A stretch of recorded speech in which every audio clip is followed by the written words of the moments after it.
الحمد لله رب العالمين والصلاة والسلام على رسوله الأمين وعلى آله وصحبه أجمعين ومن تبعهم بإحسان إلى يوم الدين أما بعد فأعوذ بالله من الشيطان الرجيم بسم الله الرحمن الرحيم فإن آمنوا بمثل ما آمنتم به فقد اهتدوا وإن تولوا فإنما هم في شقاق فسيكفيكهم الله وهو السميع العليم. وقال الإمام مالك بن أنس رحمه الله من ابتدع في الإسلام بدعة يراها حسنة فقد زعم أن محمدا صلی اللہ علیہ وسلم خان الرسالہ. محترم حاضرین، مسلمانوں کے درمیان بدعات کی کثرت نے، بدعات کی نشر و اشاعت نے مسلمانوں کو جھنجھوڑ کر رکھ دیا ہے، مسلم معاشرے کو پستی میں ڈھکیل دیا ہے، مسلمانوں کو ایسے کام میں مشغول کر دیا ہے جس کام کا آخرت میں کوئی ثواب تو نہیں، لیکن دنیا و آخرت کی بربادی کا وہ ضامن ضرور ہے. بدعات کی کثرت نے مسلمانوں کو سنت سے اور نبی کریم صلی اللہ علیہ وسلم کے طریقے سے دور کر دیا. بدعات کی کثرت نے صحابہ رضی اللہ تعالی عنہم کے راستے سے دور کر دیا. بدعات کی کثرت نے مسلمانوں کو عبادت کے نام سے نئے نئے طریقے کی برائیوں میں ملوث کر دیا. یہ بدعتیں ہیں جو مسلمانوں کے دلوں میں نفرتیں پیدا کر رہی ہیں. بدعت صرف ایک بدعت نہیں ہے، بدعت معاشرے کے لیے ایک زہریلا عمل ہے جو مسلمانوں کو ہمیشہ ڈستا ہی جا رہا ہے. بدعت کے نام پر عبادت کرنے کی وجہ سے نبی کی سنت کے مطابق عبادت کرنے والوں سے نفرتیں بڑھتی چلی جا رہی ہیں. جب جب بھی اس معاشرے میں بدعات میں اضافہ ہوتا گیا تب تب مسلمانوں کے دلوں میں، مسلمانوں کی صفوں میں اختلاف اور انتشار بڑھتا چلا گیا. جب مسلمانوں کے درمیان بدعات نہیں تھی یا کم تھی، مسلمانوں میں اختلاف بھی نہیں تھا. صحابہ رضی اللہ تعالیٰ عنہ کا دور دیکھ لیجیے، کوئی بدعت نہیں تھی. تمام کے تمام مسلمان نبی کریم صلی اللہ علیہ وسلم کی سنت پر عمل کرتے تھے. قرآن ایک، حدیث ایک، نبی ایک، سیرت ایک، طریقہ بھی ایک تھا. اتحاد و اتفاق ان کے درمیان قائم تھا، اور جب بھی ان کے سامنے قرآن یا حدیث سے کوئی بات بتا دی جاتی وہ فوراً قبول کر لیتے تھے، اس لیے کہ ان کے پاس کوئی دوسرے راستے نہیں تھے جن راستوں پر چل کر وہ کسی اور کو اپنا محبوب بناتے ہوں۔ بدعتوں نے نبی کی محبت دلوں سے نکال دی اور فنا کی محبتیں دلوں میں داخل کر دی۔ یہی وجہ ہے کہ جب بھی آپ بدعتی کے سامنے نبی کریم صلی اللہ علیہ وسلم کی حدیث پیش کریں، وہ اپنے اس محبوب کا حوالہ دے کر کہتا ہے نبی کا فرمان یہ ہے، تو کیا میرے بڑے غلط تھے؟ نبی کی سنت ایسی ہے تو کیا میرے بڑے کا طریقہ غلط تھا؟ کیا وہ گمراہی پر تھے؟ نبی کی سنت، نبی کی حدیثیں، ان کو دیکھنے اور سننے کے بعد وہ اپنے بڑوں کا حوالہ دینے لگتا ہے۔ نتیجہ یہ نکلتا ہے کہ یہ اپنے بڑوں کا پیروکار، وہ اپنے بڑوں کا پیروکار، وہ اپنے بڑوں کا پیروکار، اور اس سے مسلمان کئی فرقوں میں تقسیم ہو جاتا ہے۔ اسی لیے امام مالک رحمہ اللہ فرماتے ہیں من ابتدع فی الاسلام بدعتا یراها حسنتا فقد زعم ان محمدا صلی اللہ علیہ وسلم خان الرسالہ۔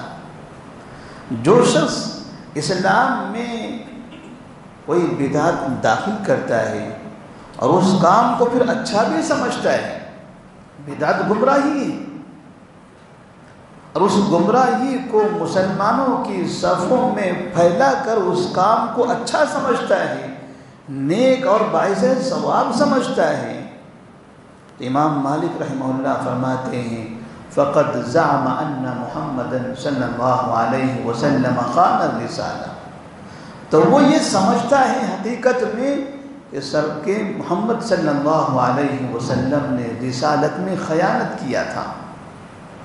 وہ دین کے اندر نئی چیز، نئی عبادت مسلمانوں کو دے کر یہ بتانا چاہتا ہے کہ یہ عبادت میں نے بتائی ہے، نبی نے نہیں بتائی، یہ کام نبی کا تھا، نبی نے رسالت میں خیانت کیا ہے، وہ امانت دار نہیں تھے۔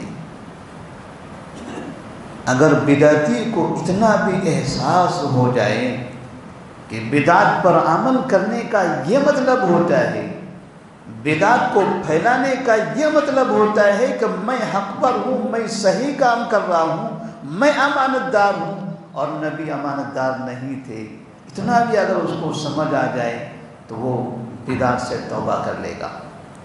امام مالک رحمہ اللہ فرماتے ہیں فقد زعم ان محمد صلی اللہ علیہ وسلم خان الرسالہ۔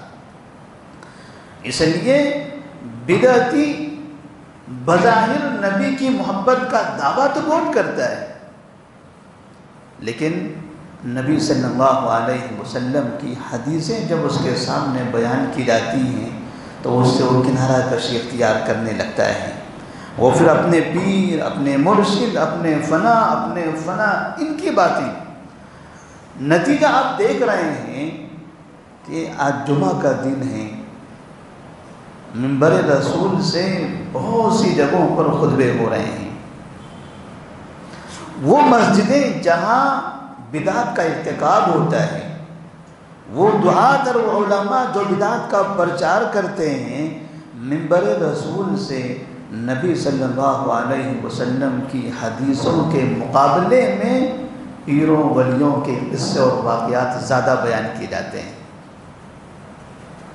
نبی صلی اللہ علیہ وسلم کی سیرت، صحابہ رضی اللہ تعالیٰ عنہ کے واقعات، ان کی زندگی کے مقابلے میں صوفیوں کے قصے اور ان کی کہانیوں کی کثرت ہوتی ہے، لوگ اسی میں جھومتے رہتے ہیں۔ مساجد کا استعمال بدعات کی ترویج کے لیے، بدعات کی نشر و اشاعت کے لیے ہو رہا ہے، اللہ کے گھر کو استعمال کیا جا رہا ہے دین کی مخالفت کے لیے، نبی کی سنت کی مخالفت کے لیے، اور یہ بہت بڑا عذاب ہے مسلمانوں کے لیے۔ ہم نے سوچا تھا کہ ماہ ربیع الاول تاریخ کی نظر میں یہ عنوان دے کر ربیع الاول کے کچھ مسائل بیان کریں، لیکن ہم نے کل ہی ایک شخص کو یہ کہتے ہوئے سنا کہ میلاد النبی، عید میلاد، یہ فنا اور فنا، ایک بہت پرانے زمانے سے، قدیم زمانے سے دنیا میں چلا رہا ہے، حتیٰ کہ مکہ اور مدینہ میں بھی یہ کام ہوا کرتا تھا۔ بس ابھی 75 سال ہوئے ہیں، انہوں نے ایسا کہا کہ ابھی 75 سال ہوئے ہیں، یہ آل سعود کے آنے کے بعد سے یہ کام وہاں رکا ہوا ہے، ورنہ امام ابن کثیر کے زمانے میں، امام ابن ذہبی کے زمانے میں، امام فنا کے زمانے میں کئی کتابوں کے نام لے کر، حوالوں کا ذکر کر کے انہوں نے کہا ان سب کے زمانے میں مکہ مدینہ کے اندر یہ محفل میلاد منعقد ہوتی تھی، جشن ہوتا تھا اور رقص ہوتا تھا، جھنڈیاں لگائی جاتی تھی۔ اس میں کوئی شک نہیں ہے، اس میں کوئی شک نہیں ہے کہ اس حکومت کے آنے سے پہلے مکہ اور مدینہ میں میلاد کا جشن ہوتا تھا۔ اس میں کوئی شک نہیں ہے کہ اس حکومت کے آنے سے پہلے باقاعدہ وہاں جلوس نکلا کرتے تھے، وہاں گلی گلی جھنڈیاں لگائی جاتی تھیں، وہاں ترانے گائے جاتے تھے، وہاں پر رقص اور سرور کی محفلیں منعقد ہوتی تھیں، لوگ راستوں پہ ناچتے اور گاتے تھے۔ یہ ایک زمانے سے چلا آ رہا ہے، لیکن کیا اس طرح سے کسی ملک میں یہ طریقہ رائج ہو جانا، یہ کام ہوتے رہنا، یہ اس بات کی دلیل ہے کہ یہ اسلام ہے؟ یہ اس بات کی دلیل ہے کہ یہ اسلام ہے؟ اگر اس چیز کو دلیل بنایا جائے تو اس حکومت کے آنے سے پہلے کا منظر آپ یاد کیجئے۔ مکہ اور مدینہ دنیا کے سب سے بڑے قبر پرستی کے مرکز تھے۔ یہاں مسلمان کعبے کا طواف کرتے ہوئے کم، مکہ اور مدینہ میں درگاہوں کا طواف کرتے ہوئے زیادہ نظر آتے تھے۔ جنت البقیع جو قبرستان آپ کو دکھائی دیتا ہے، یہ قبرستان گنبدوں سے بھرا پڑا تھا، جھنڈیاں لگی رہتی تھی، بڑی بڑی چادریں لوگ بچھا دیا کرتے تھے، مرد، عورتیں، بچے، بوڑھے مسجد نبوی میں نماز کم پڑھتے تھے، جنت البقیع کی درگاہوں میں دن رات پڑے رہتے تھے، اور وہاں جو سجادہ نشین ہوتے تھے، جیسے ہمارے پاس گانجوں میں اس میں مشغول، دن بھر نشوں میں ملوث، یہ کام وہاں ہوتے تھے، اس میں کوئی شک نہیں ہے۔ یہ کام مکہ اور مدینہ میں بہت زمانے سے ہو رہا تھا۔ خلافت عثمانیہ کا دور گزر گیا، تقریباً 600 سال تک خلافت عثمانیہ کی حکومت رہی، یہ پورے 600 سال میں یہی ہوتا رہا۔ 600 سال تک مکہ میں خدیجہ رضی اللہ تعالیٰ عنہ کی درگاہ کا طواف ہوتا رہا۔ تو کیا ہم یہ کہیں گے کہ امام ابن کثیر کے زمانے میں ایسا ہوتا تھا، امام ذہبی کے زمانے میں وہ ہوتا تھا، صلاح الدین ایوبی کے زمانے میں یہ ہوتا تھا؟ یہ 600 سال کے عرصے میں دنیا کے اندر بڑے بڑے علماء پیدا ہوئے، بڑے بڑے امام آئے۔ اسی کی مناسبت سے ایک واقعہ، ایک بات ہم کو یاد آتی ہے۔ ہجری اعتبار سے آج 1444 چل رہی ہے، 2022 عیسوی حساب سے ہمارا سال چل رہا ہے، اور ہجری اعتبار سے 1444، ٹھیک 100 سال پہلے، یعنی 1344 سے آج 1444 کو مکمل 100 سال ہو چکے ہیں۔ اور آپ کو یہ پتہ ہے یہ 100 سال کی تاریخ کیا ہے؟ 1444 سے 100 سال پہلے 1344 تک کعبے میں 4 مصلی ہوا کرتے تھے۔ ایک مصلی حنفی کا، ایک مصلی شافعی کا، ایک مصلی حنبلی کا، ایک مصلی مالکی کا۔ پرانی تصویریں آپ دیکھیں گے، کعبے کے بازو میں چاروں طرف سے کچھ محراب بنے ہوئے تھے، چھوٹے سے کمرے نما ایسے محراب بنے ہوئے دکھائی دیں گے۔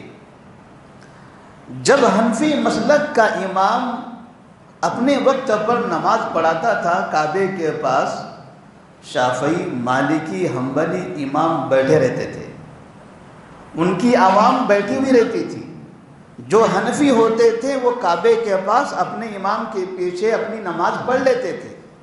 جب ان کا سلام ختم ہو جاتا تھا تب شافعی امام آتا تھا، وہ ان کا جو محراب تھا وہ دوسری جگہ تھا، وہ وہاں ان کا امام کھڑا ہوتا تھا اور وہاں سے پورے شافعی پھر ان کے پیچھے آ کر نماز پڑھتے تھے۔ ان کی نماز ختم ہوتی تھی، مالکی مسلک کا امام آتا تھا، وہ نماز پڑھتا تھا۔ یہ حنفیوں کی چھٹی ہو گئی، شافعیوں کی چھٹی ہو گئی، دو مسلک والے ابھی باقی ہیں۔ مالکی مسلک کا امام نماز پڑھاتا تھا، مالکی مسلک کے لوگ نماز پڑھتے تھے، حنبلی والے بیٹھے رہتے تھے۔ جب ان کی نماز ختم ہو جاتی تھی، ادھر ایک محراب بنا ہوا تھا حنبلی مسلک کا، وہاں حنبلی مسلک کا امام آتا تھا، وہ نماز پڑھاتا تھا، ان کے پیچھے حنبلی مسلک کے مسلمان نماز پڑھتے تھے۔ اس طرح سے ایک نماز کعبے میں 4 مرتبہ پڑھی جاتی تھی۔ 1444 آج چل رہا ہے، مکمل 100 سال آج سے پہلے 1344 تک کعبے میں فجر کی نماز 4 مرتبہ، ظہر کی نماز 4 مرتبہ، عصر کی نماز 4 مرتبہ، اتفاق سے مغرب کی نماز میں ان لوگوں نے اتفاق کر لیا تھا کہ مغرب میں وقت کم ہوتا ہے تو تھوڑا سا ہم مل جایا کریں گے، تو کبھی کبھار 1 سے 2 امام آپس میں مل کر پڑھا لیتے تھے کہ تمہارے اور میرے مسلک کے امام پبلک، تمہارے اور میرے مسلک کی عوام ہمارے پیچھے ہم پڑھ لیتے ہیں، اگر 4 بنا دیں گے تو وقت بہت زیادہ ہو جائے گا، ہو سکتا ہے عشاء کا وقت آ جائے۔ عشاء کی نماز 4 مرتبہ، 5 وقت کی نمازیں اس طرح سے پڑھی جاتی تھی، اور یہ کام کب سے ہو رہا تھا؟ 900 سال سے۔ یہ 1 مہینہ 2 مہینے کے بعد نہیں ہے، 1344 سے پہلے 900 سال سے یہ کام برابر ہو رہا تھا۔ اور یہ 900 سال میں ہم نے علامہ ابن تیمیہ رحمہ اللہ کا نام سنا ہے، وہ بھی آئے اس زمانے میں 900 سال کے بیچ میں۔ علامہ ابن القیم رحمہ اللہ وہ بھی آئے، ابن تفسیر ابن کثیر کے جو مصنف ہیں علامہ امام ابن کثیر وہ بھی آئے۔ اس سب کا زمانہ اسی درمیان کا ہے۔ امام ذہبی رحمہ اللہ وہ بھی اس زمانے میں آ چکے ہیں 900 سال کے بیچ میں۔ یہ مسلسل 900 سال تک چلتا رہا، یعنی آپ اگر 1344 سے پیچھے 900 سال چلے جائیں تو تقریباً 328 ہجری سے لے کر 493 ہجری تک، اس درمیان میں یہ کام شروع ہوا تھا۔ 328 ہجری سے 493 ہجری کے درمیان میں یہ کعبے کے اطراف میں 4 مصلے بنائے گئے، اور پھر یہ 4 مصلے جو بنائے گئے خلافت عباسیہ کا دور تھا۔ عباسی بادشاہ تھے، خلیفہ ہوا کرتے تھے دنیا کے اندر، اور ان خلفاء کے پاس بڑے بڑے علماء ہوتے تھے، لیکن کعبے کا حال یہ تھا۔ خلافت عثمانیہ جب آئی، جنہوں نے 600 سال تقریباً حکومت کیا ہے، چونکہ وہ حنفی سرکار تھی، لہذا کعبے میں حنفیوں کا جو محراب تھا وہ بڑا عالیشان بنا دیا گیا، باقی 3 ویسے ہی کھنڈر پڑے رہے۔ ان کے اپنے امام کا، اپنے مسلک کا جو محراب تھا وہ بڑا اور بہترین خوبصورت کر دیا گیا، اور لوگوں کو خاص طور پر اس امام کے پیچھے پڑھنے کی تاکید کی جانے لگی۔ ہر ایک نے اپنے اپنے حساب سے کام کیا، اور پھر اس کے بعد 1924 کا وہ واقعہ ہے جو شاہ عبدالعزیز رحمہ اللہ کی حکومت وہاں پر آئی۔ شاہ عبدالعزیز رحمہ اللہ جو آل سعود کے یہ آخری حکومت کے پہلے بادشاہ تھے، انہوں نے اپنی حکومت کے 2 سال کے بعد 1926 میں پوری دنیا کے علماء کو جمع کر کے کانفرنس کی، اور ان سے اپیل کیا کہ یہ جو برائی ہے اس برائی کا خاتمہ علم کی روشنی میں کرنا ہے۔ نبی صلی اللہ علیہ وسلم نے مکہ فتح کیا، کعبے میں اس کے بعد باقاعدہ امام کے پیچھے نماز ہوتی رہی۔ خلافت ابوبکر صدیق، خلافت عمر، خلافت عثمان اور علی، یہ تمام لوگوں کے زمانے میں خلافت امویہ کا پورا دور، خلافت عباسیہ کا ابتدائی بڑا دور، یہ تمام ادوار میں یہاں نماز ہوتی تھی، ایک امام ہوا کرتا تھا۔ نبی کے زمانے میں ایک صحابی نماز پڑھاتے تھے، سب ان کے پیچھے پڑھتے تھے۔ خلفائے راشدین کے دور میں ایک امام نماز پڑھاتے تھے، سب ان کے پیچھے پڑھتے تھے۔ لیکن یہ 4 منبر والے، 4 محراب والے دلیل دیتے ہیں آل سعود کے آنے سے پہلے وہاں ایسے ہوتا تھا، وہاں ہمارا منبر تھا، وہاں ہمارا محراب تھا، وہاں فلاں تھا، وہاں فلاں تھا۔ یہ درمیان میں آپ کا تھا، جو فتنے کا دور تھا، خرافات کا دور تھا، اس میں آپ کا وہاں چلا کرتا تھا۔ اس سے پہلے صحابہ کے دور میں، اس سے پہلے نبی کے دور میں یہی دلیل دی جاتی ہے میلاد النبی کے بارے میں، یہی دلیل میلاد کے بارے میں بھی دی جاتی ہے۔ اور ایک بات ہے، ہم نے ایک تفسیر دیکھی ہے جو سعودی عرب سے شائع ہو کر آتی ہے اردو میں، احسن البیان۔ احسن البیان حافظ صلاح الدین یوسف صاحب کی تفسیر ہے، لیکن اس کتاب میں جو ترجمہ ہے وہ ترجمہ محمد جوناگڑھی رحمہ اللہ کا ہے۔ شاہ عبدالعزیز کا جو دور تھا 1926 کا، جس میں انہوں نے یہ 4 مسلح ختم کر کے ایک امام پر تمام مسلمانوں کو متفق کر دیا تھا، اس زمانے میں محمد جوناگڑھی رحمہ اللہ حج کرنے گئے تھے۔ احسن البیان جو تفسیر لکھی ہوئی ہے اس کتاب، اس میں قرآن کا جو ترجمہ جن کا ہے محمد جوناگڑھی رحمہ اللہ، انہوں نے اپنے سفر کا حال بیان کرتے ہوئے لکھا ہے، جب میں کعبے میں گیا تو افراتفری نظر آئی مجھے۔ ہر نماز میں 4 امام آ رہے ہیں، 4 لوگ نماز پڑھ رہے ہیں، 4 طریقے سے نمازیں پڑھی جا رہی ہیں۔ بلکہ وہ کہتے ہیں کہ جب مغرب کا وقت ہوتا تھا، عشاء کا وقت ہوتا تھا، اور اگر 1 سے 2 نمازیں چلتی تھی، چونکہ مغرب میں ایک ایسا بھی ہوا کہ تم اپنا پڑھاؤ ہم بھی اپنا پڑھائیں گے، کیونکہ تمہارے بعد ہم پڑھائیں گے تو ہمیں دیر ہو جائے گی، لہذا تم اپنا یہاں اس جگہ پڑھاؤ ہم اس جگہ پڑھائیں گے۔ دونوں کی نماز ایک ساتھ چل رہی ہے۔ ایک وقت میں کعبے کے سامنے 2 امام ایک وقت میں نماز پڑھا رہے ہیں، ادھر یہ سورہ فاتحہ پڑھ رہے ہیں، ادھر بھی یہ پڑھ رہے ہیں، ادھر ان کی تلاوت چل رہی ہے، ادھر بھی، کعبہ بیچ میں ہے، ایک محراب ادھر ہے، ایک محراب ادھر ہے، ان کا منہ کعبے کے ادھر سے ہے اور ان کا منہ ادھر سے ہے، ان کے پیچھے عوام کھڑی ہے، ان کے پیچھے ادھر عوام کھڑی ہوئی ہے، یہ بلند آواز سے تلاوت کر رہے ہیں، یہ بھی بلند آواز سے تلاوت کر رہے ہیں۔ اور پھر کبھی ایسا بھی ہونے لگا کہ جب یہ امام وَلَضَّالِّينَ کہتا تو ادھر سننے والے کبھی زور سے آمین بول دیتے، اور کبھی ادھر کا امام اللہ اکبر کہتا تو ادھر کے مسلیان، چونکہ کعبہ چاروں طرف سے گول ہے، مسلیان گول کھڑے رہتے ہیں وہاں پر، تو کبھی ان کی تعداد بڑھ کے وہاں تک پہنچ گئی، پتہ چلا کہ یہ امام کی آواز یہاں زیادہ آ رہی ہے، حالانکہ اس امام کے پیچھے پڑھ رہا ہے۔ جیسے تکبیر کہنے لگتا فوراً وہ رکوع میں چلا جاتا، ادھر دیکھتا ہمارے لوگ رکوع میں نہیں، کھڑا ہو جاتا واپس۔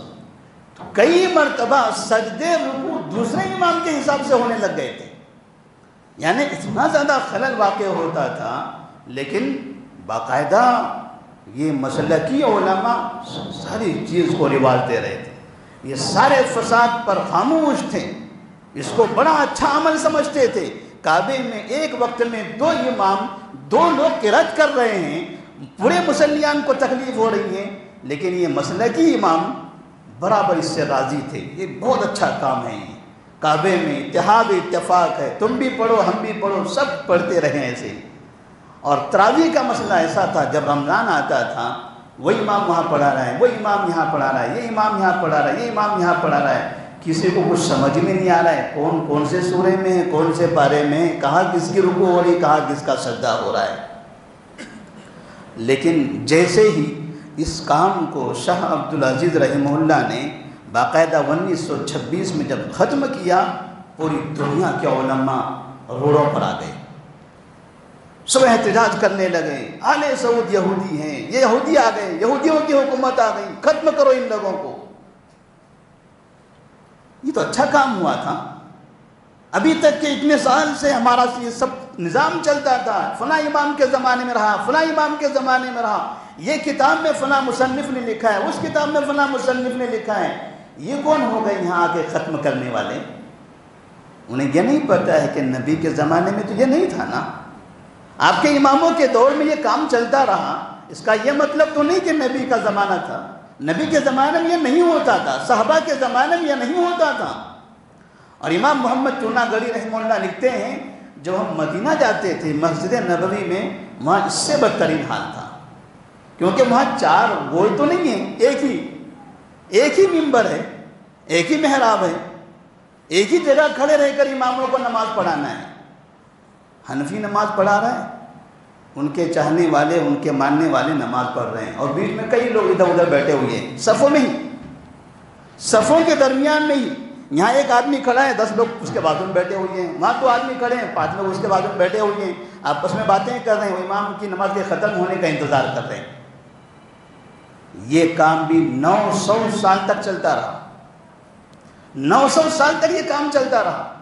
بڑے بڑے اماموں کا دور، خلافت عباسیہ کا آخری دور اور خلافت عثمانیہ کا مکمل دور، 600 سال، 650 سال تک یہ خلافت اسی چیز کو باقی رکھ کر چلے گئی۔ جب آل سعود کی حکومت آئی، شاہ عبدالعزیز رحمہ اللہ آئے، اور انہوں نے 1926 میں اس چیز کو ختم کر دیا، جب دیکھا کہ علماء لعن طعن کر رہے ہیں، وہی پرانے فتنے کو باقی رکھنے کی مانگ کر رہے ہیں، تو انہوں نے علماء کو تسلی دی، پورے ہندوستان اور دنیا بھر کے علماء کو خطوط لکھے، بڑی بڑی تنظیموں کو انہوں نے خطوط روانہ کیے کہ یہ کام نبی کے زمانے میں نہیں ہوتا تھا، یہ غلط کام ہے، یہ 900 سال سے ہو رہا ہے تو کیا ہوا، کام تو غلط ہے نا۔ ایسا کرتے ہیں، اگر آپ لوگوں کو تکلیف ہو رہی ہے تو ہم حنفی مسلک کے 3 امام، مالکی مسلک کے 3 امام، شافعی مسلک کے 3 امام اور حنبلی مسلک کے 2 امام، یعنی 11 امام، ہم نماز پڑھانے کے لیے 11 اماموں کو متعین کر دیتے ہیں۔ 5 وقت کی نمازیں یہ لوگ پڑھائیں گے باری باری، لیکن ایک وقت میں پڑھائیں گے۔ تو کبھی فجر میں کوئی حنفی پڑھائیں گے، سب مسلمان ان کے پیچھے پڑھیں گے۔ کسی دن فجر میں شافعی امام پڑھائے گا، سارے مسلمان ان کے پیچھے پڑھیں گے۔ کسی دن مالکی پڑھائے گا، سارے مسلمان ان کے پیچھے پڑھیں گے۔ آپ کے اماموں کو بھی رکھا جا رہا ہے، آپ کے مسلک کے بھی، مسلک اپنی جگہ رہنے دو، لیکن یہ 4 نمازیں یہ نہیں ہونا چاہیے۔ شاہ عبدالعزیز رحمہ اللہ نے بڑا سمجھانے کی کوشش کی، مسلکی نفرت بعض علماء نے پھر بھی ان سے نفرت کا اظہار کیا اور ان پر یہودیوں کا لیبل لگا دیا۔ آج تک کہ آل سعود کو جو یہودی کہا جا رہا ہے، یہ انہی علماء کی وجہ سے، انہی علماء کی وجہ سے۔ کیا یہ کعبے کے سامنے سے اس برائی کا خاتمہ یہ غلط ہے؟ یہ نبی کے زمانے میں نہیں، صحابہ کے زمانے میں، اور نتیجہ یہ نکلا ہندوستان میں بھی ہم دیکھ رہے ہیں اس کا نتیجہ کہ باقاعدہ مسجدیں تقسیم ہو گئی مسلکوں کے ناموں سے، وہاں نمازیں تقسیم تھیں۔ وہ نفرت جو حاجی عمرہ کرنے والے وہاں جا کر اپنے دلوں میں بٹھا کر آتے تھے، یہ اپنی دنیا، اپنے ملکوں میں جا کر وہ نفرتوں کو پھیلاتے تھے، اور پھر دیکھتے دیکھتے پورے ملک کے اندر مساجد تقسیم ہو گئی مسلکوں کے نام پر۔ ان کے پیچھے ہم نہیں پڑیں گے، ان کے پیچھے وہ نہیں پڑیں گے۔ کیوں؟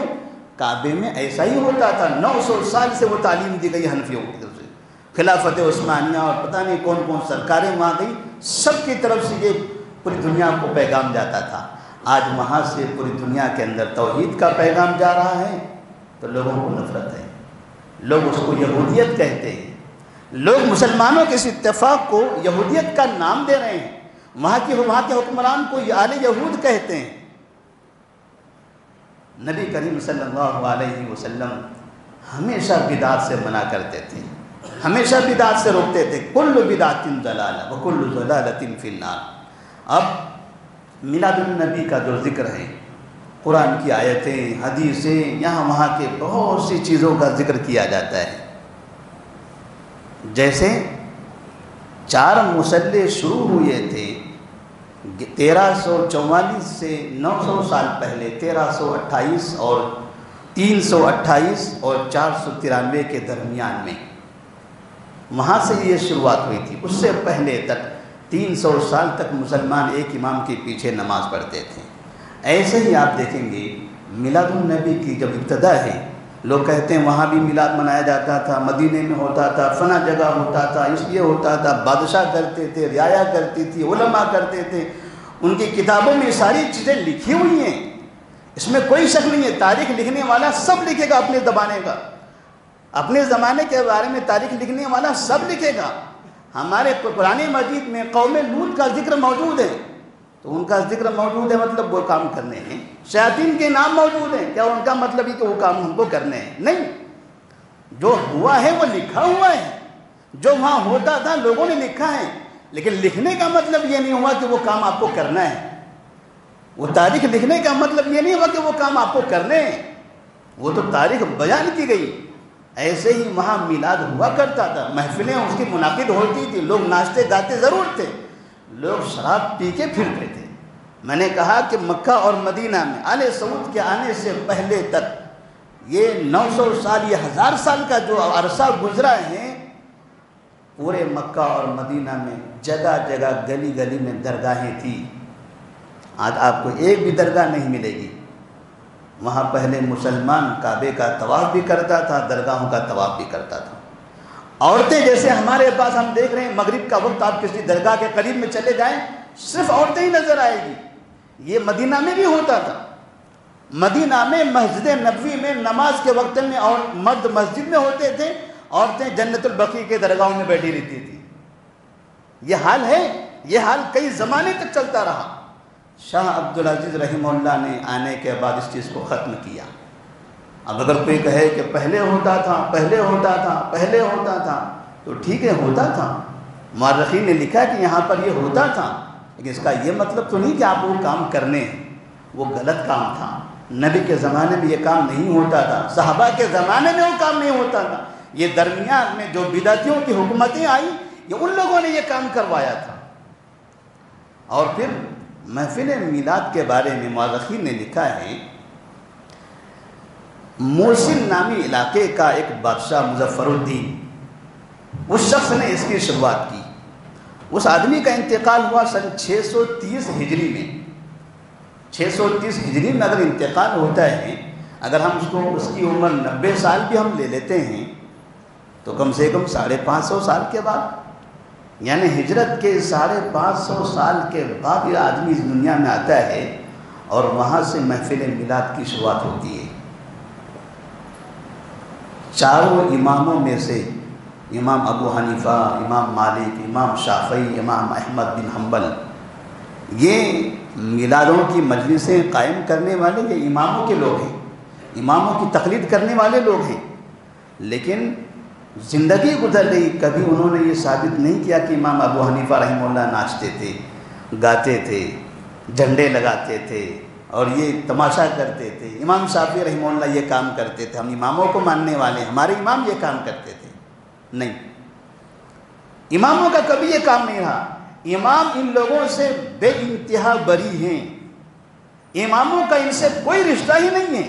وہ امام تھے، وہ نبی کی سنت پر، نبی کے طریقے پر عمل کرنے والے لوگ تھے۔ انہوں نے ان کا نام لے کر یہاں پر بازار کھول رکھا ہے، یہ جھوٹا بازار، یہ درگاہوں کا بازار، یہ بدعتوں کا بازار اماموں کے نام سے کھول رکھا ہے۔ وہ امام 1000 بار ایسی چیزوں پر لعنت بھیجیں گے۔ امام کبھی درگاہ پرست نہیں ہو سکتا۔ امام بدعتی، بدعت کا کام کرنے والا امام کیسے ہو گیا؟ وہ کہ امام ابو حنیفہ رحمہ اللہ بدعت کا کام کرتے تھے؟ کہ امام شافعی رحمہ اللہ بدعتی تھے؟ کہ امام مالک رحمہ اللہ بدعتی تھے؟ کیا یہ ناچنے گانے والا کام یہ امام کریں گے؟ یہ کام وہی کرے گا جو بدترین برا انسان ہوگا، اور یہ برے انسانوں میں سے یہ انسان تھا مظفر الدین ابو سعید الکرکوبی، جس کا نام تھا موصل کا بادشاہ۔ اس نے اپنے زمانے میں ایک مرتبہ ماہ سفر کے آخر میں میلاد کے نام سے نبی کی پیدائش کا دن منانے کا اس نے سوچا، اور اس کے لیے کیا کام کیا آپ تاریخ بھی دیکھیے۔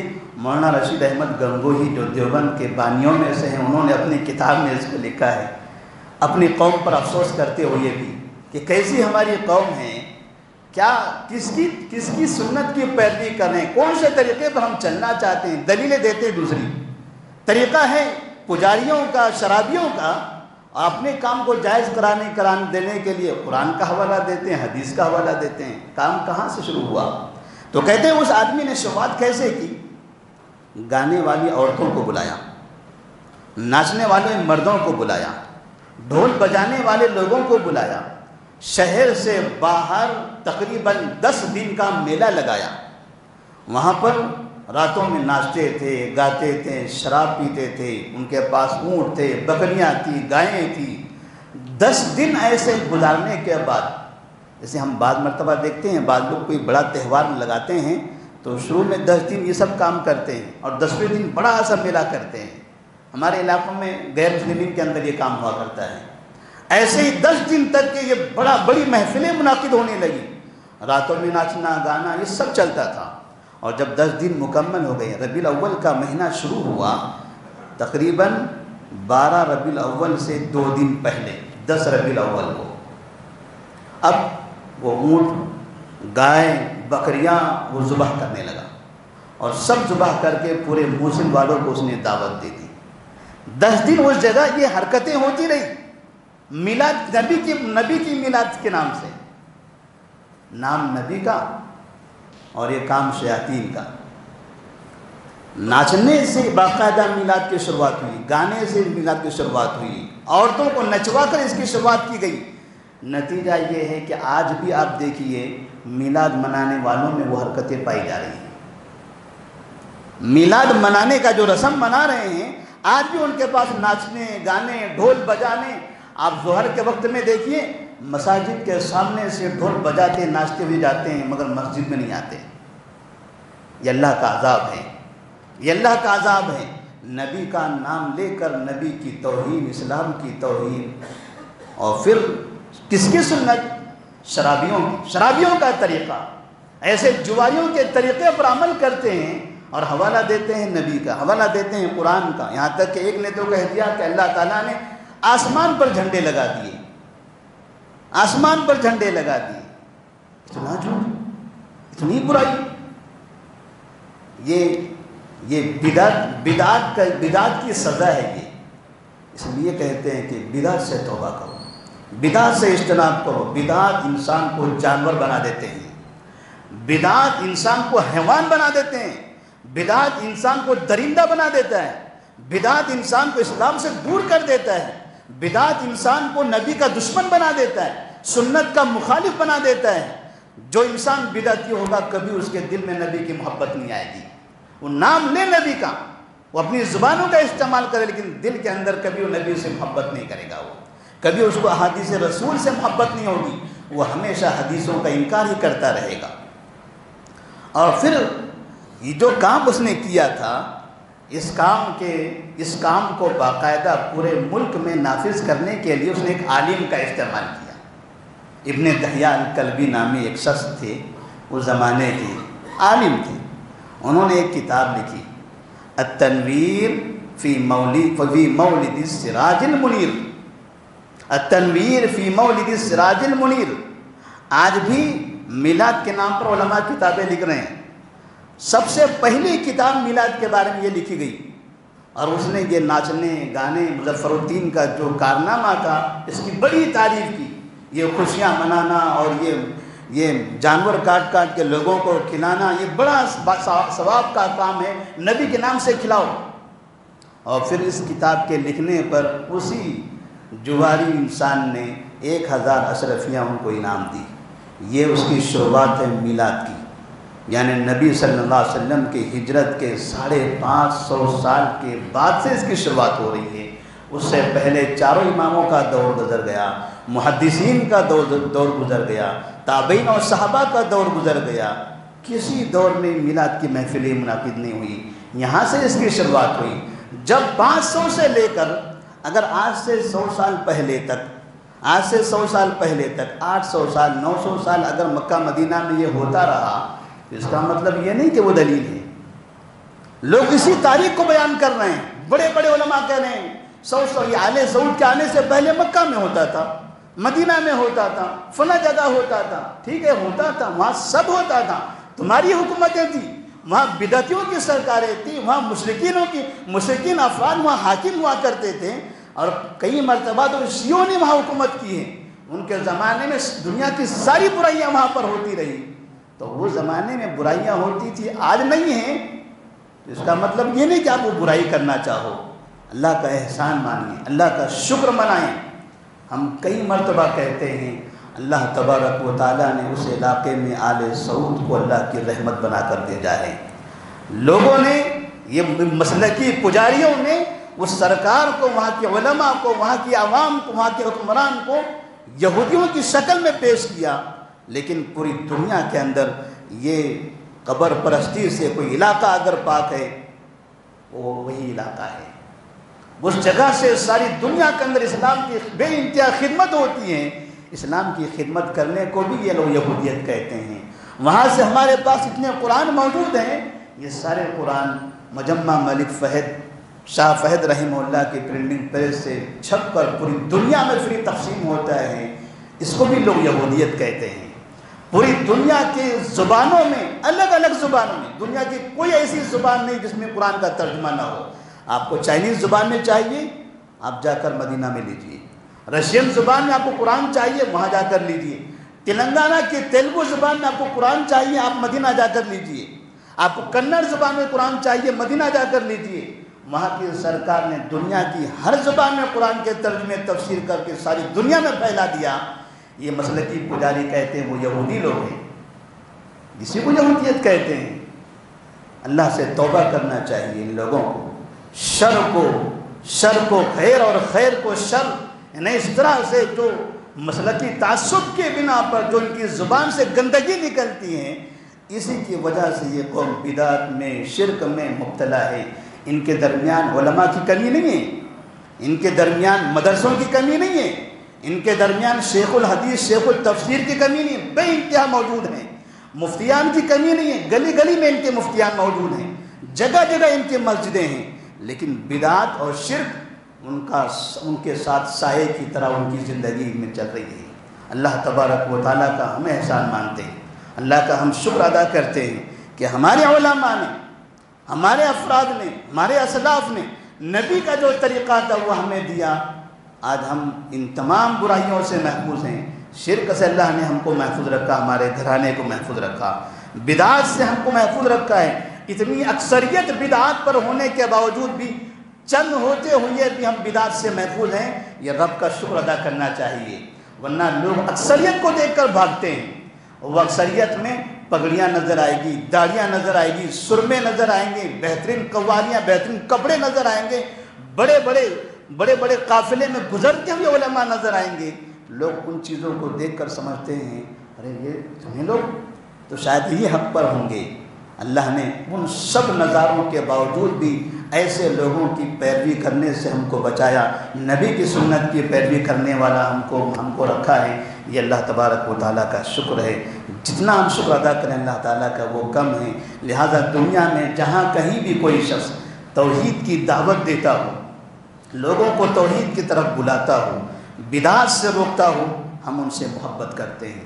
وہ حکمران، وہ علاقہ، وہ علماء، وہاں کی عوام جو اس توحید کو پوری دنیا میں عام کر رہے ہیں، جنہوں نے اتنی بڑی برائی کو وہاں سے جڑ سے ختم کر دیا، ہم ان کے لیے ہزار بار دعا کرتے ہیں اللہ تبارک و تعالیٰ ان کو صحیح سلامتی عطا فرمائے، ان کو مزید قوت عطا فرمائے، ان کے اندر کی جو برائیاں ہیں ان کو ختم فرمائے، عقید توحید کی دعوت کے لیے دنیا میں اسلام کی سربلندی کے لیے اللہ تبارک و تعالیٰ ہمیشہ ان کو قوی اور طاقتور بنائے۔ وآخر دعوانا ان الحمدللہ رب العالمین۔